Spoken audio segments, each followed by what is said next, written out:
Hello, everyone. Today for Bible, we are going to continue our story of Absalom's death and David's return. There is a coloring sheet that's going to look like the picture that's in the video. So if you would like, you can color that. Yesterday we read about Absalom's death, so today we read about David's return.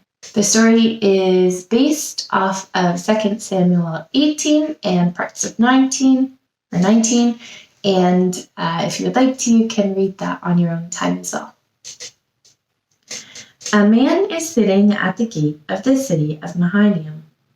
He stares into the distance. His hands shake. His lips quiver. It is David. He desires to know the outcome of the battle. A watchman is standing on top of the wall.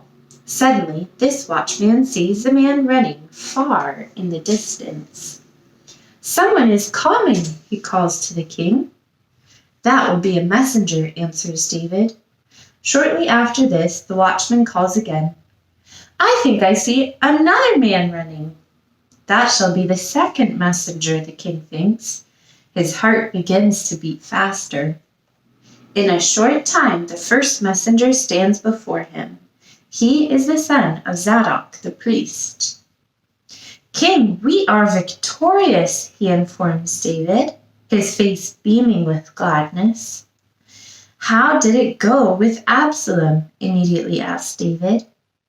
Ahimaaz surely knows, but he is afraid to say anything. He gives this answer. "I did see and hear a great noise, but exactly what has happened I do not know," he said. Soon the second messenger arrives. "The Lord has given you the complete victory," he begins. "And Absalom? What is well with him? Is he still alive?" He looks at this messenger with a searching look. "All your enemies should be as that young man," was his answer. David understands what this messenger is saying. Absalom is dead. When David hears this, his eyes fill with tears. He gets up and goes into the chamber. "Absalom," he mourns, "Absalom, alas, had I but died in your place, my son." The battle is over. Immediately after the death of Absalom, Joab called to his soldiers to stop fighting. They may not pursue the Israelites any longer, because it is no longer necessary. Enough blood has already been shed. David's army returns. The soldiers are glad and cheerful. They think that David will also be happy. But when they see the king is so sad, they are troubled. David does not even greet them.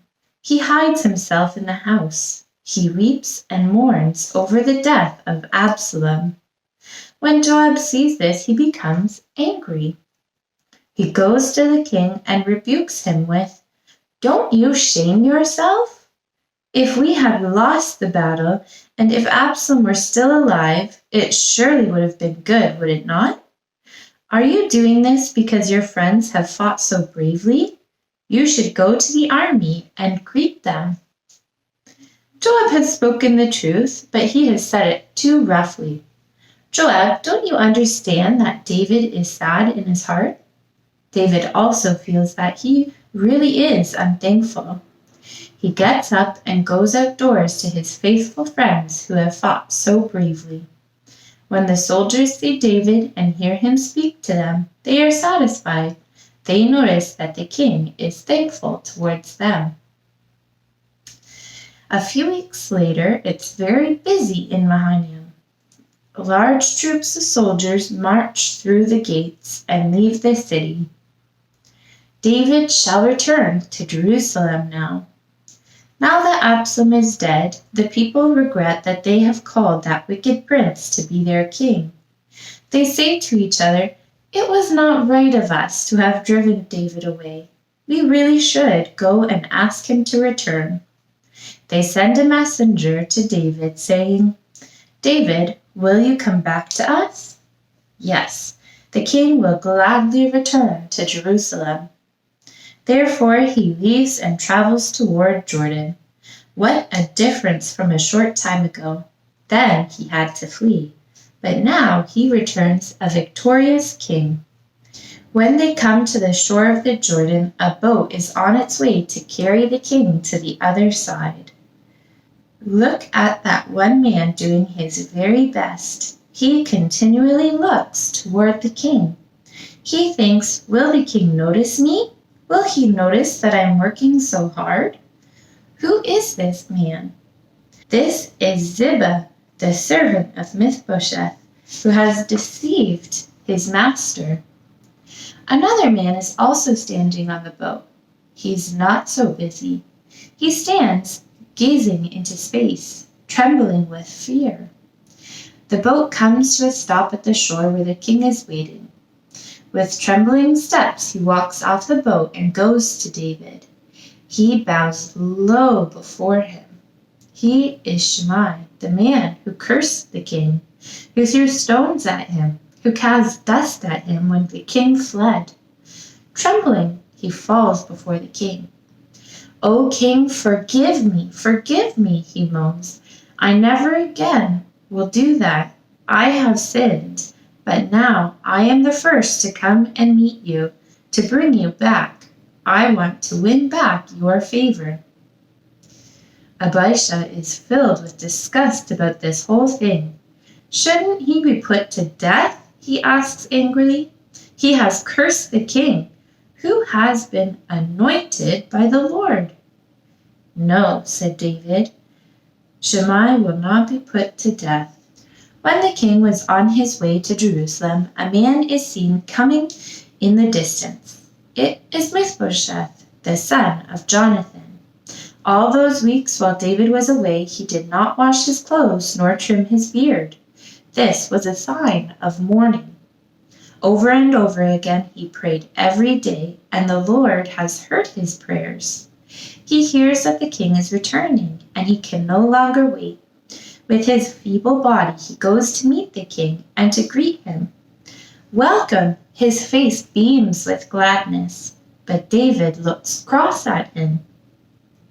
"Mephibosheth, why didn't you go along with me when I had to go and leave Jerusalem?" he asks angrily. Mephibosheth looks honestly at the king and answers, "I really could not come along so quickly, seeing as how I cannot walk. My servant deceived me. It is not true what he told you about me." "I do not want to hear another word about it. You and Ziba must divide the land," says David impatiently. And Mephibosheth answers calmly, "Ziba can keep everything. I am so very happy that you are returning safely. That is worth more to me than all my lands. That is worth more to me than all of my riches." But the return of David, which began so well, ends sadly. There is trouble between the men of Judah and the men of the other tribes of Israel. When the men of Israel could not get their way after speaking evil and angry words, one of them, Sheba, became so angry that he said, "I will no longer recognize David as king. I will have nothing to do with him. We will go and help ourselves." He walks away furiously, and the men of Israel follow him. Again, revolt breaks out. David seeks to punish this rebel. He calls his general Amasa. Wasn't Joab the general?